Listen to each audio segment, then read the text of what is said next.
Bonjour, ici Olivier du site commentfairesabière.com.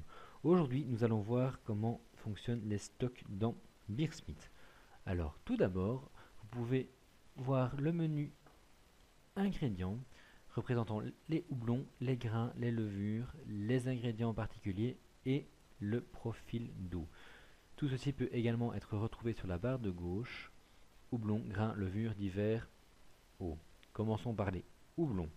Lorsque je clique sur les houblons, on peut voir une liste très importante de houblons différents qui sont déjà préenregistrés dans Beersmith. Bon, la plupart des houblons que vous achèterez, en tout cas en magasin ou près d'un producteur, se trouveront là-dedans. Si vous ne le trouvez pas, je vous montrerai un petit peu par après comment les ajouter. Si vous cliquez sur un houblon, par exemple prenons le houblon Amarillo, voilà.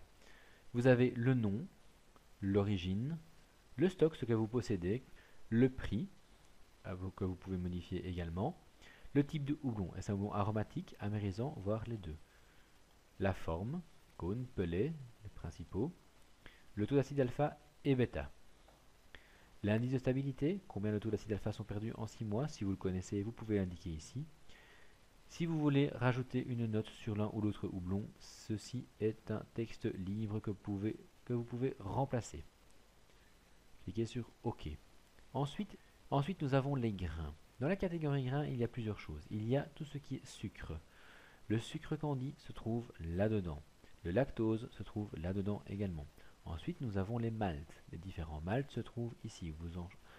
Tout ce qui est grain, comme le flocon d'avoine, comme le riz, comme le froment, tout se trouve dans la catégorie grains.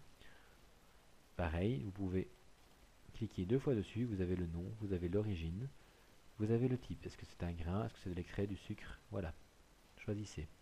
Combien en avez-vous en stock? Le prix. Combien maximum vous voulez en mettre par brassin? La couleur en EBC. Si vous voulez savoir ce qu'est l'EBC, je vous réfère à l'article sur les couleurs sur le blog commentfairesabière.com. Non fermenté civil ajouté après l'ébullition, tout ceci peut être personnalisable. Le potentiel, le rendement, voilà, tout ceci peut être modifié. Vous êtes absolument libre. Passons ensuite aux levures.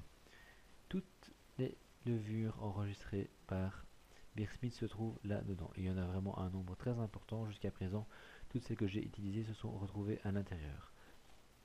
Vous cliquez deux fois dessus, vous avez le nom, le laboratoire. Donc l'idée s'il y en a, normalement Wayist a souvent une idée au niveau du produit. Le prix, combien en avez-vous?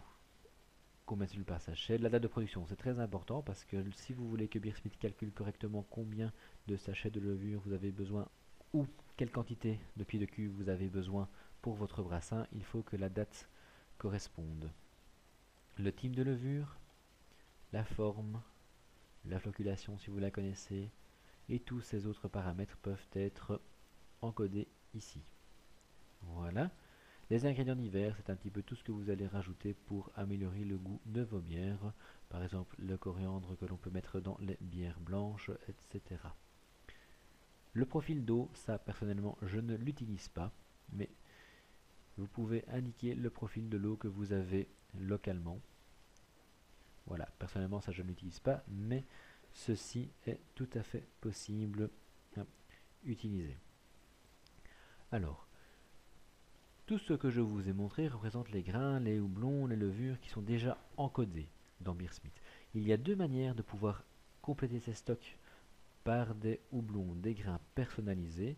La première, c'est en ajoutant un add-on ou un complément. Vous l'ajoutez et vous recherchez ce que Beersmith a déjà pré-encodé. Voilà, par exemple, hop, l'update 2013 des houblons. Allons-y. Voilà, 63 nouveaux houblons ont été ajoutés. Si vous avez un houblon particulier, un grain particulier à rajouter, il vous suffit simplement d'être dans la catégorie correspondante. Vous mettez nouveau houblon, nom, nouveau houblon, l'origine, combien vous en avez, 100 grammes, le prix, éthylémérisant, aromatique, pellet, cône, taux d'acide alpha, etc., etc., etc. Vous cliquez sur OK et vous voyez que le nouveau houblon se trouve présent et peut être utilisé dans une recette. J'en prends une au hasard, j'ajoute un houblon, nouveau houblon, il est là. Parfait. Voilà.